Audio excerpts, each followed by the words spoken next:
David Luttrell is the umpire's umpire, a career umpire and dual winner of the Graham Bertram Award for outstanding service to the Umpiring Association. Our newest inductee into the SFNL Hall of Fame, this is the David Luttrell story. David, thanks for your time. Pleasure, thank you. Your passion for umpiring began very, very early on in your life. Yes, that's A junior correct. footballer originally though? Yeah, I gave away junior football after under 12s. Right. That was about the extent of my football career after winning a premiership in the under 11s. Yep. Thought I'd give it away.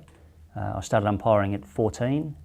My uncle was a field umpire at the South East Suburban Footy League. He was taking a couple of his boys down, my cousins, and rang up and wanted to know if I'd come down and have a run, and I did.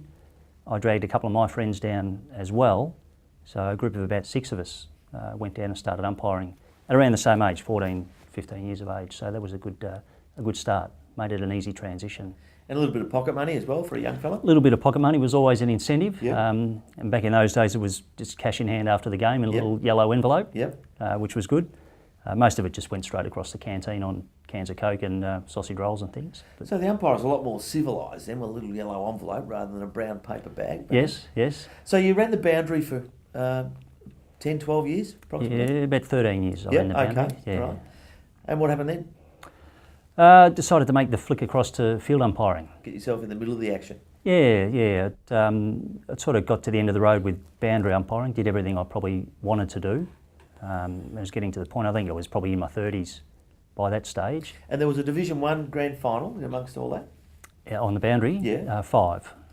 Just the 5? Just the 5. Yeah, okay. So can you remember the first one? The first one was 87. I think it was Taronga, Malvern and Noble Park. Right. Played at, I think it was Princess Park in Caulfield, Yep. may have been. Yeah. That was the first one. The game itself is a bit of a blur. I don't remember. I know Taronga Malvern didn't win because Yep. I don't think they've ever won a Division 1 grand final. Right. That's all I remember really. Yep, I yep. don't remember the score. Okay. And I'd have to look up the records to see who I umpired with. Yeah, sure. But, yeah. But that was the first. So 5 grand finals as a boundary umpire. Yep. And decided to hop into the middle and get amongst the action there after 13 years. Yes. So field umpiring then, and you continued that success in terms of grand final appearances and... Yeah, look, I was lucky enough to do a grand final of some sort every year that I umpired, across various divisions, seniors and reserves. Sure.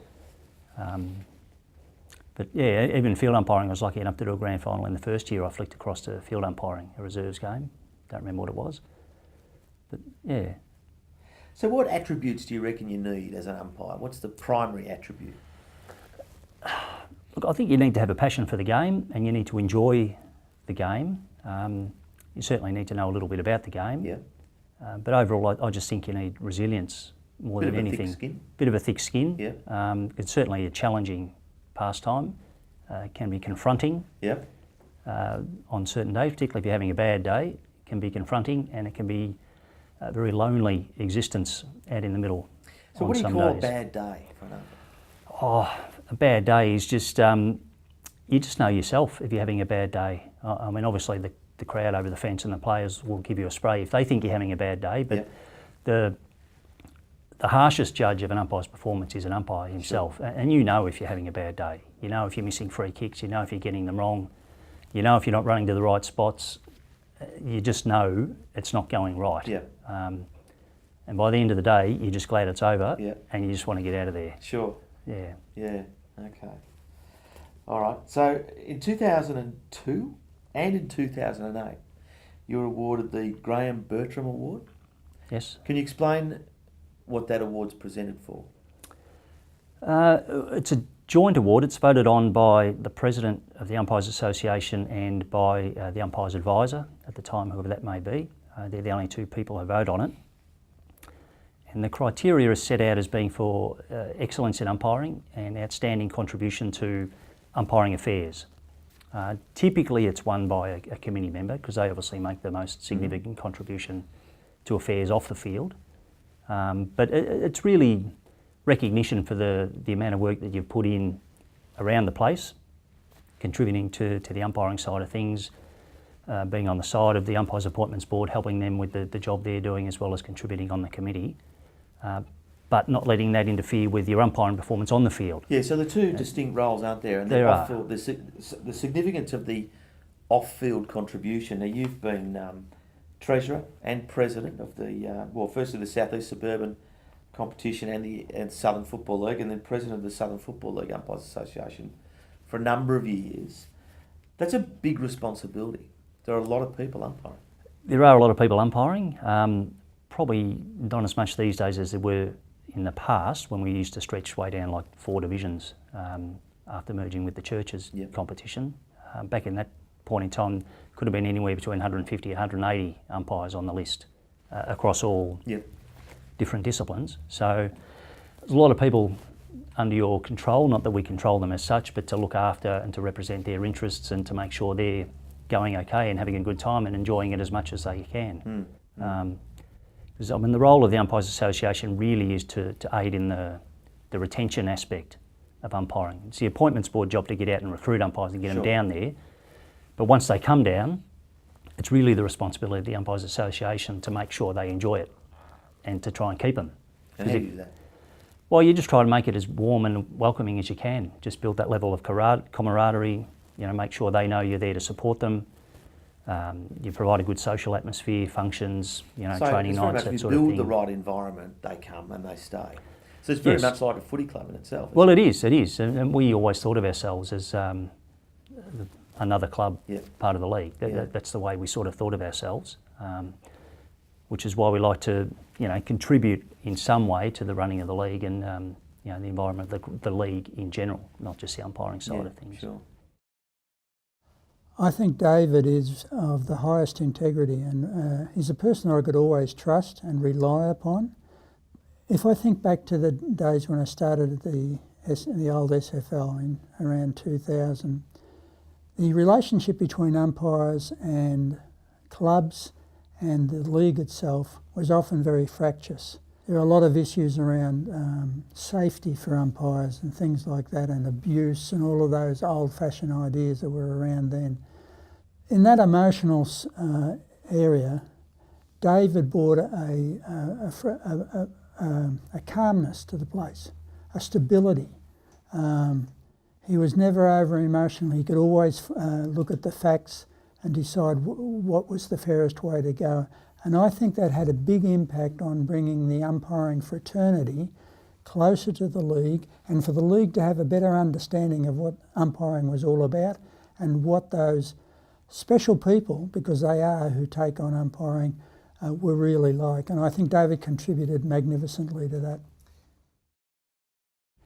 I noticed that you're on record as saying that you believe the fans in particular have been a bit kinder in more recent years. Well, I think they have, and I think that's the message that's been coming down from the AFL all the way along. And the message they've been pushing is that umpiring is a bloody hard job, and recruitment and retention is a nightmare, particularly at metropolitan level and country level. So they're trying to push the message that you just got to understand they're human, they make mistakes. By all means, go there and have a yell and have a good time, but understand that it can have an impact on people wanting to umpire and wanting to stay in umpiring. I'm tipping you've heard some funny things yelled at you across the fence over the years. Some. I didn't tend to pay a lot of attention to what the supporters had to say. I managed to block most of that out. I mainly concentrated on what the players have got to say out on the field. Yeah. So here we are in 2016 and you've been accepted into the Southern Football and Netball League Hall of Fame. What does that mean to you? It's an enormous honour. To be honest, I didn't know a great deal about it. I did become aware last year that another umpire was inducted, Peter Martin. That's the first I'd heard of it. I don't know how long it's been going, whether that was the first year or not. Inaugural last year. It was, yeah. You, Peter's the first umpire, so you sit next to Peter now. Very good, very good. I'm in illustrious company. David's been a legend of the game. He came down to join us as a kid, fantastic young boundary umpire, moved on to become one of the best field umpires we've ever had.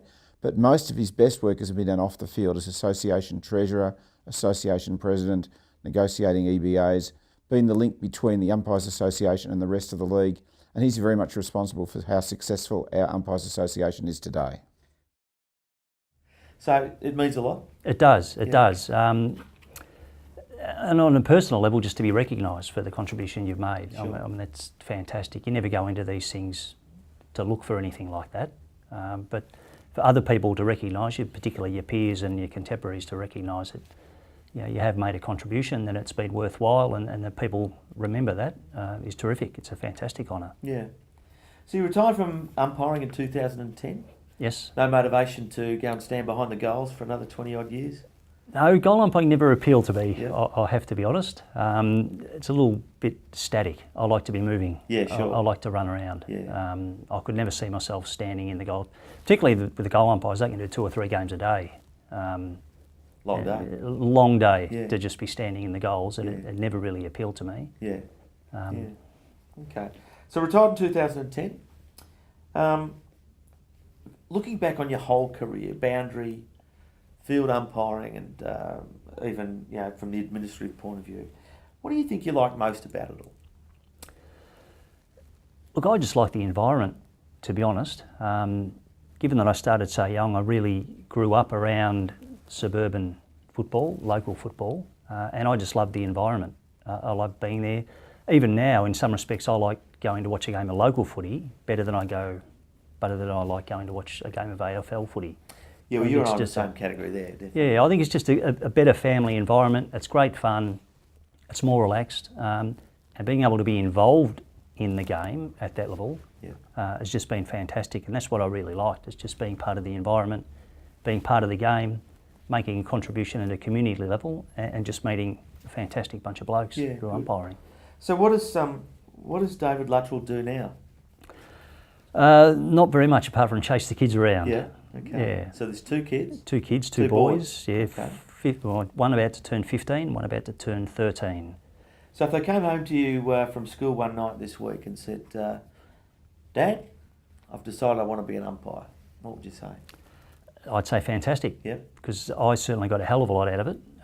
It helped me grow as a person. I was pretty shy as a young kid, and the environment I walked into and the people that I was involved with right from a very young age just provided me with great opportunities. They taught me a lot, and they helped me grow and mature as an individual. So I think it'd be a fantastic environment for any kid to get involved in and to work their way up. And particularly now, when there really is a clearly defined career path from, let's say, a 14-year-old kid all the way up to AFL umpiring, if that's where you want to go. Yeah. There are levels you can get to, there are steps you can take, and there are coaches in place that can help you make that transition and push you all the way through that career path. So it's certainly worthwhile looking at it if you are interested. So in the meantime, you're just taking the kids around to tennis lessons and... Tennis lessons, one plays basketball, the other one does cricket and tennis, and he played football up to last year, so the weekends are pretty chock-a-block. Yeah, sure. Yeah. Sure.